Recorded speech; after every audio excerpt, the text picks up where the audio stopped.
everyone, welcome to my YouTube channel. I am Shweta, a third year BSc nursing student in government medical college Jalaun. So आज की video में हम बात करने वाले हैं BSc नर्सिंग के बारे में. BSc नर्सिंग में भी स्पेसिफिकली यूपी सीनेट के बारे में, जिसकी अभी काउंसलिंग चल रही है एंड फर्स्ट राउंड का रिजल्ट आ चुका है. बहुत सारे बच्चों को कॉलेज अलॉट हो चुका है. बहुत सारे बच्चे ऐसे हैं जिनको कॉलेज अभी तक अलॉट नहीं हुआ है एंड बहुत सारे बच्चे ऐसे हैं जिनको लग रहा है कि उनके नंबर के हिसाब से उनको अच्छा कॉलेज नहीं मिला है. ठीक है, तो अभी उनको क्या करना चाहिए. एंड इस वीडियो में मैं स्पेसिफिकली बात करने वाली हूँ हॉस्टल्स के बारे में, कैसे हॉस्टल्स मिलते हैं आपको गवर्नमेंट कॉलेज में. एंड स्पेसिफिकली अगर हॉस्टल का ही दिक्कत है तो आपको कॉलेज लेना चाहिए या नहीं लेना चाहिए, क्योंकि इस चीज़ में बहुत सारे बच्चे कंफ्यूज हैं कि जो हमें कॉलेज मिला है वहाँ पे हॉस्टल फैसिलिटीज़ अच्छी नहीं है, वहाँ पे मेस फैसिलिटी अच्छी नहीं है, तो क्या हमें कॉलेज लेना चाहिए या नहीं लेना चाहिए. सो स्टार्ट करते हैं बिना किसी देरी के. ठीक है, तो सबसे पहले मैं अपने हॉस्टल के बारे में बताती हूँ कि हमारा हॉस्टल कैसा है एंड बाकी कॉलेजेस में क्या हाल है वो भी मैं आपको बताऊंगी. सो फर्स्ट ऑफ ऑल, जैसे हमारा जो कॉलेज है, अभी इस बार जो न्यू बैच आएगा 2026, उनके लिए हॉस्टल्स अवेलेबल नहीं है, क्योंकि जो बॉयज़ हॉस्टल है वो भी पूरा फिल हो चुका है, गर्ल्स हॉस्टल भी पूरा फिल हो चुका है. तो इस बार हॉस्टल नहीं मिलेगा जो भी स्टूडेंट्स आएंगे. बट मैं हॉस्टल के बारे में क्यों बता रही हूँ, ताकि आपको एक ओवरव्यू मिल जाए हॉस्टल का. तो जैसे हमारा हॉस्टल है गर्ल्स के लिए, तो गर्ल्स के लिए जो हॉस्टल है उसमें एक रूम में 2 लड़कियां रहती हैं, यानी कि आपको शेयरिंग में रूम मिलेगा. ठीक है, और रूम बहुत ज़्यादा बड़ा नहीं है. और यहाँ पे जो रूम्स हैं गर्ल्स हॉस्टल के अंदर, उन रूम्स में अटैच्ड बाथरूम नहीं है. सबके लिए जैसे एक फ्लोर पे 20 से 25 कमरे हैं, तो उसके लिए 4 से 5 बाथरूम है जो कॉमन बाथरूम है सबके लिए. मतलब अटैच बाथरूम आपको नहीं मिलेगा कि आपको अपना पर्सनल बाथरूम मिले, ऐसा नहीं है. यहाँ पे एक कॉमन बाथरूम है. ठीक है, तो वही सबको यूज़ करना होता है. एंड अगर बात करी जाए सैनिटेशन की, तो गवर्नमेंट हॉस्टल में उतना अच्छा सैनिटेशन मेंटेन नहीं होता है. हालांकि जैसे यहाँ पे जो आसपास की चीज़ें हैं, लाइक जो हमारा हॉस्टल है फ्लोर, या फिर आप कह लो कि जो वॉशरूम है, तो वो इतना साफ नहीं रहता है. बट हम लोग उनको, जैसे जो भी यहाँ पे वर्कर्स हैं जो भी काम करने आते हैं, या फिर हमारे जो वार्डन है, अगर हम लोग उनको फ्रिक्वेंटली बोलते रहते हैं कि दीदी साफ करवाओ साफ करवाओ, तो वो साफ सफाई मेंटेन रहती है. बट उसके लिए उनको पिंच करना पड़ता है बार बार कि ये साफ करना है, ये साफ करना है, ये साफ करना है. तो ये वाली चीज़ रहती है. और ये मैं स्पेसिफिकली क्यों बता रही हूँ कि एक बच्चे ने पूछा था कि क्या यहाँ पे वॉशरूम्स जो रहते हैं वो साफ रहते हैं या नहीं, या फिर जो गर्ल्स हैं उनके लिए मेंस्ट्रुअल हाइजीन के लिए यहाँ पे क्या फैसिलिटी है. तो वो सारी चीज़ें अवेलेबल हैं.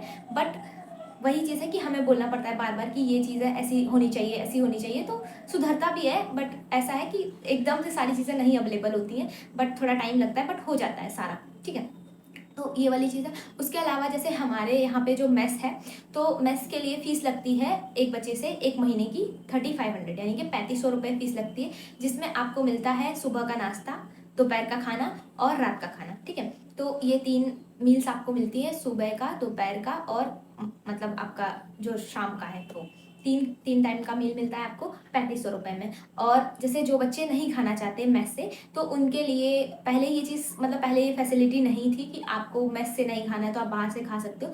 बट अभी उन्होंने कर दिया है कि जिन बच्चों को मेस से नहीं खाना है वो बाहर से भी खा सकते हैं. तो हॉस्टल में बहुत सारे लोग हैं जो कि टिफ़िन से खाते हैं, जो टिफ़िन डिलीवर करने आते हैं. एंड टिफ़िन के प्राइसेस भी ऐसे 60 रुपीज़ का टिफ़िन मिल जाएगा आपको, 70 में मिल जाएगा, 80 और 90. तो ये टिफ़िन के प्राइसेस हैं. तो अगर किसी को टिफ़िन से खाना है तो वो लोग टिफ़िन से भी खा सकते हैं. और जैसे मेस का ना खाना उतना अच्छा भी नहीं रहता है, अच्छा तो टिफ़िन का भी उतना नहीं रहता, आपको घर के जैसा खाना कहीं नहीं मिलेगा. बट स्टिल फिर भी हमें ऐसा लगता है कि मेस से बेटर है टिफ़िन, तो काफ़ी बच्चे उसकी तरफ भी चले गए हैं. तो ऐसा यहाँ पे मैंडेटरी नहीं है कि आपको मेस से ही खाना है, आप बाहर से भी खा सकते हो. ठीक है, एंड रही बात जिन बच्चों को, जैसे ये मैंने मेरे हॉस्टल का बताया. ठीक है, अब बहुत सारी जगह पे ऐसे जैसे हॉस्टल हैं, बट उनको क्या है कि एक रूम में 3-3 बच्चे रह रहे हैं या फिर 4-4 बच्चे रह रहे हैं, ऐसा बहुत जगह का हाल है. एंड बहुत सारी जगह पे तो हॉस्टल ही अवेलेबल नहीं है, जैसे अभी हमारे यहाँ पे करंट में नहीं है, और वहाँ पे काफ़ी पहले से हॉस्टल अवेलेबल नहीं है. तो ये वाली चीज़ें भी हैं. और जैसे KGMU की बात करें, बहुत सारे बच्चे की हमें KGMU चाहिए, तो KGMU में हॉस्टल फैसिलिटी बहुत ही वाहियात है. मतलब मैं रियली बता रही हूँ, जो बच्चे वहाँ पे पढ़ते हैं वही बताते हैं कि वहाँ पे 3-3 लोगों को रख रहे हैं एक रूम में, 4-4 लोगों को रख रहे हैं. एंड हॉस्टल फैसिलिटी की तो बात ही मत करो, वहाँ की बहुत ही ज़्यादा, मतलब कोई मेंटेनेंस नहीं है वहाँ पे, बिल्कुल अच्छी नहीं है. एंड यही हाल है जो पुराने गवर्नमेंट कॉलेजेस हैं, क्योंकि वहाँ पे बहुत पहले से ये सब मतलब कोर्सेज चल रहे हैं, तो बच्चे भी बहुत ज़्यादा हैं. उसी के अकॉर्डिंग वहाँ पे जो हॉस्टल वगैरह हैं, तो वो सारे फिल हो चुके हैं. तो मोस्टली बच्चे, जो नया बैच आ रहा है वो बाहर ही रह रहा है हर जगह पे. तो ऐसा है कि अगर आप कहीं पे भी जाते हो, मतलब किसी भी कॉलेज, जैसे आपको बदायूं का कॉलेज मिला है, बांदा का कॉलेज मिला है, या फिर GMC उरई मिला है, या फिर आपको SN मेडिकल कॉलेज मिला है, या फिर कोई भी कॉलेज मिला है, मैं बस एग्जांपल बता रही हूँ. तो आपको हॉस्टल जो जिन बच्चों को नहीं मिल रहा है, आपको कैंपस के पास ही बहुत सारे रूम्स मिल जाएंगे जो कि इजीली अवेलेबल होते हैं। एंड ये रूम्स आपको 2500 से 4000 रुपये तक मिल जाएंगे। और उसके साथ साथ अगर आप अपना टिफ़िन भी ऐड करते हो तो आपको आई थिंक जो आपका मंथली खर्चा पड़ेगा वो आपको 7 से 8000 रुपये का पड़ जाएगा, ठीक है।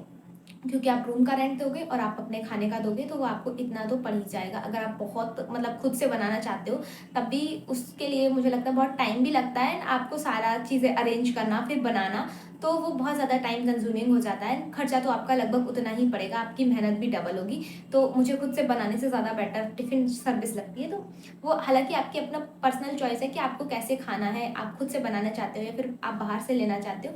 तो ये सारी चीज़ें, और जैसे सेफ्टी का मेन कंसर्न जो रहता है वो सेफ्टी का, स्पेशली गर्ल्स जो बच्चे पहले कभी बाहर नहीं निकले हैं या फिर कभी गए ही नहीं हैं घर से बाहर अकेले, तो उन लोगों को थोड़ी ज़्यादा दिक्कत होगी। मे भी आपको स्टार्टिंग में दिक्कत होगी, जैसे मेरे जैसे लोग जो कभी घर से बाहर नहीं निकले, ठीक है। तो पेरेंट्स को भी थोड़ा लगता है कि अगर कैंपस के अंदर रहेंगे तो सेफ्टी रहेगी, बट अगर फैसिलिटी अवेलेबल नहीं है तो उस टाइम पे आप क्या कर सकते हो। और भी अब ऐसा नहीं है कि आप सिर्फ अकेले बाहर रहने वाले हो। जब आपके पूरे बैच के लिए हॉस्टल अवेलेबल नहीं है तो ऑब्वियसली सारे बच्चे बाहर ही रहेंगे।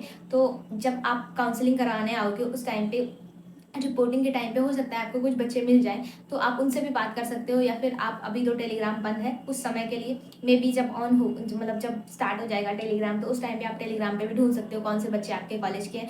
एंड उनसे बातचीत करके आप देख सकते हो, जिससे आप मतलब एटलीस्ट 2 से 3 लोग हो जाओगे जो साथ में रह सकते हो बाहर। तो ये चीज़ आप कर सकते हो। बाकी देखो हॉस्टल का यही है कि अभी हॉस्टल अवेलेबल नहीं है बहुत सारी जगह पे। तो अगर आपको कोई कॉलेज मिल रहा है एंड आप इस वजह से नहीं लेना चाहते हो क्योंकि वहाँ पे हॉस्टल फैसिलिटी नहीं है, तो आई थिंक आपको सोचना चाहिए एंड ट्राई कर सकते हो। आप बाहर रह के भी कोई इतना इशू नहीं है, बहुत सारे बच्चे बाहर रहते हैं। जैसे यहाँ की मैं पर्टिकुलरली अपने कॉलेज की बात करूँ तो हमारे यहाँ पे जो हॉस्टल अवेलेबल है वो सिर्फ बीएससी नर्सिंग और एमबीबीएस स्टूडेंट्स के लिए। बाकी सारे जो भी बच्चे हैं पैरामेडिकल के जितने भी डिपार्टमेंट सब बाहर रहते हैं। मोस्टली बच्चे लोकल के ही हैं, बट फिर भी जो बच्चे दूर दूर से आते हैं वो भी सब बाहर ही रहते हैं। कैंपस के आसपास बहुत सारे मतलब रूम्स अवेलेबल हैं जो कि मिल जाएंगे इजीली। तो इतना आपको परेशान होने की ज़रूरत नहीं है। अगर कहीं पे हॉस्टल नहीं मिल रहा है तो आप रह सकते हो बाहर, बट वही है कि थोड़ा सेफ्टी का ही दिक्कत आता है। बाकी इतना प्रॉब्लम नहीं है। अगर आपको कुछ लाइक आपके फ्रेंड्स वगैरह मिल जाते हैं रहने के लिए तो आप इजीली उनके साथ रह सकते हो। एंड अगर आप बाहर भी रहोगे तब भी आपको बहुत सारी चीज़ें खरीदनी पड़ेंगी जो कि आपको हॉस्टल में भी आके खरीदनी पड़ेंगी। अगर आपको हॉस्टल मिलता तब भी आपको खरीदनी पड़ती, अगर आप बाहर रहने वाले हो तब भी आपको खरीदनी पड़ेंगी। जैसे कि आपकी जो भी पर्सनल बिलोंगिंग्स हैं, जैसे कि आपका पर्सनल सैनिटरी आइटम हो गया या फिर आपका स्किन केयर हो गया या फिर आपका डेली यूज़ का आइटम हो गया, वो सारा तो आपको खरीदना ही पड़ेगा। वो तो हॉस्टल के अंदर वैसे भी नहीं मिलता। तो हालांकि मैं उसके लिए एक अलग से वीडियो बना दूंगी कि आपको अगर आप हॉस्टल में आने वाले हो तो आपको क्या क्या चीज़ें चाहिए होंगी, क्या क्या चीज़ों की आपको ज़रूरत पड़ेगी एज अ गर्ल और एज अ बॉय। दोनों चीज़ें मैं आपको बता दूंगी तो आप इजीली उनको लेके आ सकते हो। या फिर आप अपने कॉलेज में आने के बाद यहाँ के लोकल मार्केट से भी खरीद सकते हो। अगर आपको घर से नहीं लेके जाना, आपका घर बहुत ज़्यादा दूर है, तो आप ये वाली चीज़ भी कर सकते हो। और एक चीज़ और कि जिन बच्चों को अपने घर से बहुत ज़्यादा दूर कॉलेज मिला है या फिर उनके पास ऐसा ऑप्शन है कि आपको घर के पास भी कॉलेज मिल रहा है तो आप वो वाला ट्राई कर सकते हो। बट अगर आपको घर के पास कॉलेज नहीं मिल रहा है तो कोई इशू नहीं है यार, मतलब थोड़ा दूर रहोगे तो कोई प्रॉब्लम नहीं होगी। एंड दूसरी चीज़ ये मुझे ऐसा लगता है जो मतलब जब से मैं यहाँ पे हॉस्टल में रहना शुरू की हूँ कि आप वो सारी चीज़ें, बहुत सारी चीज़ें आप अपने घर पे रह के नहीं सीख सकते जो आपको बाहर ही सीखने को मिलेंगी। कैसे आपको लोगों से कम्युनिकेट करना है, कैसे आपको बात करनी है, क्या क्या चीज़ें आपको खुद से मैनेज करनी पड़ती हैं जब आप बाहर रहते हो। तो वो सारी चीज़ें आप अगर घर पे रह रहे हो तो मुझे लगता है आप कभी नहीं सीख पाओगे जो कि आप बाहर सीख सकते हो। अब हालांकि हॉस्टल नहीं मिल रहा है तो इतना परेशान होने की ज़रूरत नहीं है, बहुत सारे लोग बाहर रहते हैं, आप भी रह सकते हो। सो आई होप आपको क्लियर हो गया होगा जो भी इस वीडियो में मैंने समझाया है कि बस हॉस्टल एक ऐसी नेसेसिटी नहीं है जिसके बेसिस पे आप कॉलेज छोड़ दो। आप देख लो और भी बहुत सारे ऑप्शंस हैं रहेंगे कि आपको अगर हॉस्टल नहीं मिला तो आप बाहर भी रह के मतलब अपना पढ़ाई कर सकते हो। सिर्फ हॉस्टल ही एक तरीका नहीं है आपका कॉलेज ज्वाइन करने का। सो बस थोड़ा सा सोचो और आसपास देखो क्या क्या रिसोर्सेज अवेलेबल हैं जिनको आप यूज़ कर सकते हो एज अ मतलब लिविंग, ठीक है। और सिर्फ इस वजह से हॉस्टल मत छोड़ो, मतलब कॉलेज मत छोड़ो कि आपको हॉस्टल नहीं मिल रहा है। सो आज की वीडियो के लिए इतना ही है। आई होप आपको हॉस्टल से रिलेटेड चीज़ें समझ में आ गई होंगी। यही कि आपको ज़रूरी नहीं है कि अगर हॉस्टल मिल नहीं रहा है तो आपको कॉलेज छोड़ दोगे। आप देख लो आपको और सारे ऑप्शंस भी मिलेंगे। बहुत सारे बच्चे ऐसे हैं जो बाहर रहते हैं, मतलब अकेले रहते हैं। ऐसा ज़रूरी नहीं है कि आपको हॉस्टल मिलेगा तभी आप कॉलेज ज्वाइन करोगे, क्योंकि हॉस्टल वाली प्रॉब्लम बहुत सारी जगह पे है। आप इस चक्कर में मतलब बहुत सारे कॉलेज मिस कर दोगे।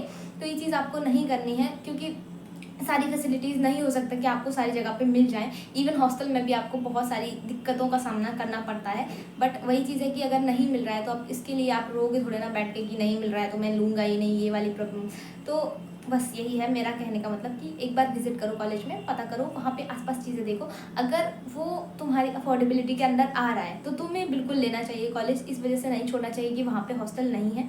सो आज की वीडियो के लिए इतना ही। आई होप ये वीडियो आपको हेल्पफुल लगा होगा। अगर वीडियो थोड़ा सा भी समझ में आया हो तो एक कमेंट ज़रूर करना एंड वीडियो को लाइक कर लेना, चैनल को सब्सक्राइब कर लेना ऐसे ही और इन्फॉर्मेटिव वीडियोज़ के लिए। बाकी मिलते हैं नेक्स्ट वीडियो में। Bye bye.